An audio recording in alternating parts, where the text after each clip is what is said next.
వాహనదారులకు ముఖ్యంగా ట్రాన్స్పోర్ట్ రంగంలో ఉపాధి పొందుతున్న ప్రతి ఒక్కరికి కేంద్ర ప్రభుత్వం అదిరిపోయే గుడ్ న్యూస్ అందించింది.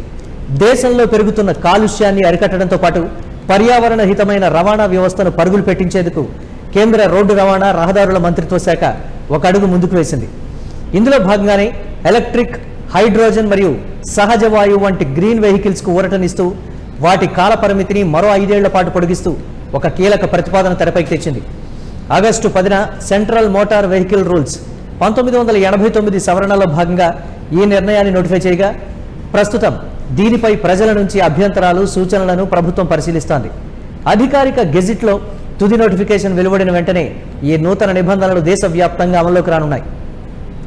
అయితే అసలు ఈ గ్రీన్ వెహికల్స్ పర్మిట్ గడువు పెంపు వల్ల ట్రాన్స్పోర్ట్ రంగంపై ఎలాంటి ప్రభావం పడుతుంది? డిజిటల్ పర్మిట్లు, ఆన్లైన్ దరఖాస్తులతో డ్రైవర్లు, ఓనర్లకు ఏ విధంగా లబ్ధి చేకూరుతుంది? సాధారణ వాహనాలతో పోలిస్తే ఎకో ఫ్రెండ్లీ వెహికల్స్ తీసుకునే వారికి ఎలాంటి లాభాలు చేకూరనున్నాయి వంటి కీలక అంశాలను ఒకసారి చూద్దాం. ఇప్పటి వరకు దేశంలో సరుకు రవాణా చేసే లారీలు, ఇతర బ్యాగేజీ వాహనాల నేషనల్ పర్మిట్ గడువు కొంత పరిమితంగా ఉండేది. నిబంధనల ప్రకారం సాధారణ మల్టీ యాక్సెల్ ట్రక్కులకు 15 ఏళ్లు, మిగతా కార్గో వెహికల్స్కు 12 ఏళ్ల వయసు దాటితే పర్మిట్లు చెల్లవు. ఆ గడువు ముగియగానే మళ్లీ కొత్త పర్మిట్ల కోసం తిరగడం, లీగల్ చిక్కులు ఎదుర్కోవడం రవాణాదారులకు తలకు మించిన భారంగా ఉండేది. కానీ ఇకపై ఆ టెన్షన్ అక్కర్లేదు. ప్రభుత్వం ప్రతిపాదించిన కొత్త రూల్స్ ప్రకారం ఎకో ఫ్రెండ్లీ కేటగిరీకి చెందిన వాహనాలకు అదనంగా మరో 5 ఏళ్ల గ్రేస్ పీరియడ్ లభించనుంది.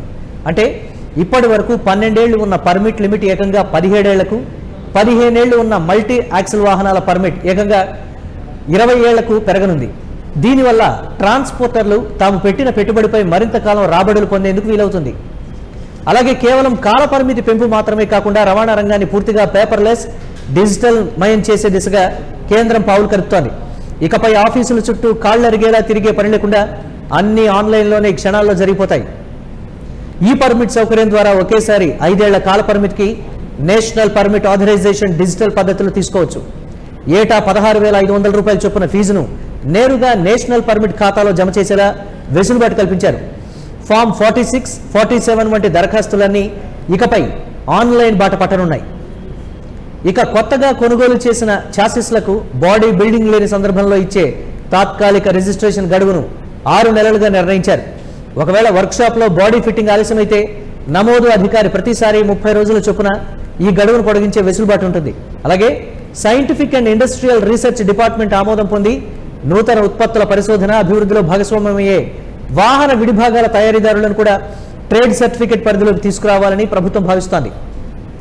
అంతేకాదండి, డీలర్లు, వాహనదారుల కోసం డాక్యుమెంట్ ప్రాసెస్ను మరింత సులువు చేశారు. మన దేశ రవాణా రంగానికి గుండెకాయ లాంటి వాహన్ పోర్టల్తో అన్ని పత్రాలను లింక్ చేస్తున్నారు.